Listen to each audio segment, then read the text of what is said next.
السلام عليكم ورحمة الله وبركاته. أهلا بكم كل متابعينا على قناة على اليوتيوب بتاعتنا ده. النهاردة هنعمل فكرة بسيطة جدا، وهي إعادة تدوير للزجاجات المية أو البيبسي اللي هي المياه الغازية، أي إزازة 7 عندك، إزازة مية زي كده، هنعمل لها إعادة تدوير بسيطة جدا وهنستخدمها في المطبخ. هتنفعني قوي إن أنا أحط فيها المكرونات، أحط فيها الشعرية، أحط فيها الرز. الطريقة بسيطة جدا، تابعوني هنشوف هنعمل إيه. عندي بعملها ان انا بجيب ممكن سكينه، ممكن بالمقص، ممكن بالقطر، اي حاجه بتريحك انت في الاستخدام تستخدميها عادي يعني. وباجي اقص كده، اقطع كده. لو في عندي اي حاجه بقى طلعت مش متساويه اظبطها كده، انا عندي بالمقص بالشكل ده كده اهو. كده عملت اول واحده اهو، باجي اعمل التانيه نفس الشكل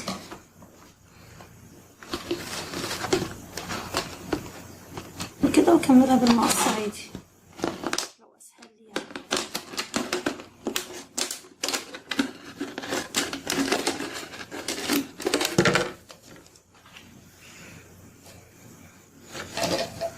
على فكره بقى عايزه اقول لكم ان الحاجات اللي بقطعها دي كمان مش برميها، دي بتنفعني في حاجات كتيره جدا جدا جدا.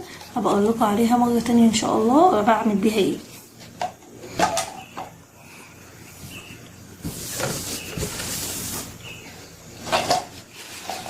هنشفها بقى ايه بالميه تبقى عندي نضيفه.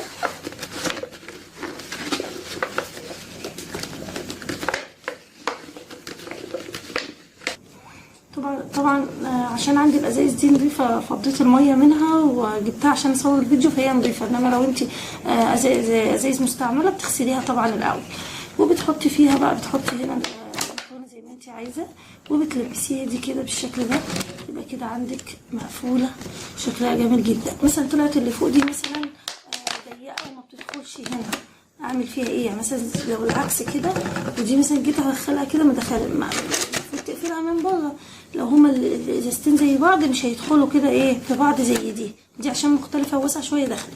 طب لو انا عندي الازازه بقى زيها اعمل ايه؟ ببساطه خالص، باجي بالمقص واروح قصه ايه يعني. هنفرض دي مثلا اللي ضيقه، هنيجي بالمقص هنا ونقص حته كده صغيره، فهتخليها معايا توسع، وما اجي ادخلها تدخلها بسهوله خالص زي كده. ممكن احنا بقى نزينها باي شريط عندنا لاصق شكله حلو، او باي حاجه احنا نزينها بحيث انها ميبقاش شكلها حلو. على فكره الحواف دي مش بتعور ولا اي حاجه خالص، بس انا برضو عشان الناس اللي بتقول الحروف دي ممكن تعورنا او تاذينا، في طريقه بسيطه قوي ان انا بعملها. هوريكم دلوقتي هعملها ازاي عشان الحروف ديت ايه ما تبقاش شرب كده او حاده يعني كده. هنشوف هنعملها ازاي، نتصرف معاها ازاي. وزي ما قلت لكم بقى هنعملها ببساطه ايه، بنجيب المكوى عندنا بنسخنها وبنلفف عليها الازازه بالشكل ده. ما تخافوش، المكوى مش هيجرالها اي حاجه ولا هتبوظ ولا هيجرالها اي حاجه، بس خلاص اهو. شايفين عندي عملت الحرف عمل ازاي؟ كاني عملت الحرف كده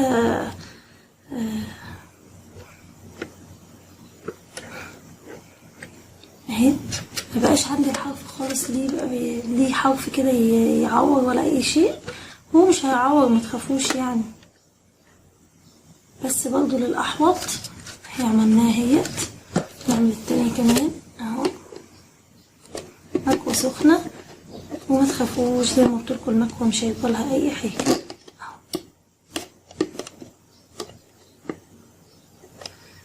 بس لزيادة الاطمئنان اهي، شايفين عملناها اهو. شايفين الحرف عامل ازاي، دخل جوه والتاني ازاي، ما جرالهاش اي حاجه، وما كده ما بقاش لا حرف مش هيعور ولا اي شيء.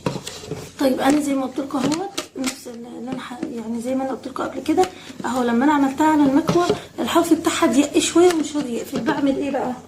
باجي هنا اقص كده، افتح فتحه بسيطه كده اهي. ممكن بقى بتعمليهم كلهم كذا واحده بقى وتزينيهم، ويبقى عندك طقم جميل جدا، بيبقى شكلهم شيك قوي في المطبخ، بالذات عشان لونهم شفاف وما بنحط فيهم المكرونه. فانا هوريكم دلوقتي بس المكرونه عندي اهو.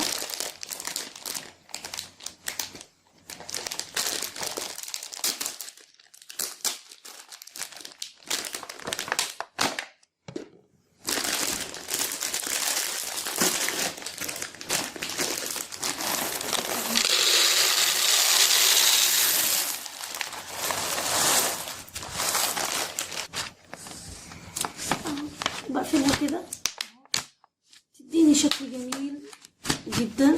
ممكن عايزه تنزليها ماشي، عايزه تخليها طويله شويه بتظبطيها بقى، عشان انتي لو عامله كذا واحده بتحاولي تظبطيهم كلهم يبقوا نفس الطول. وزي ما قلت لك ممكن تزينيها بقى باي ستيكر عندك. انا مثلا عندي اللزق ده مثلا ممكن اعمل اللونين دول مع بعض ازينها بيهم، هيدوا لي منظر جميل قوي اهو. باجي هنا مثلا اعمل عليها من فوق كده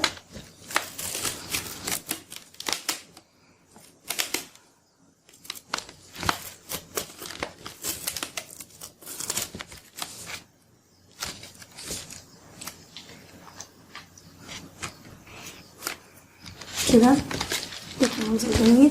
واجي من تحت اعمل بلون تاني او ممكن بنفس اللون. دي بقى ايه الزينه دي حريه شخصيه، تزيني زي ما انت عايزه.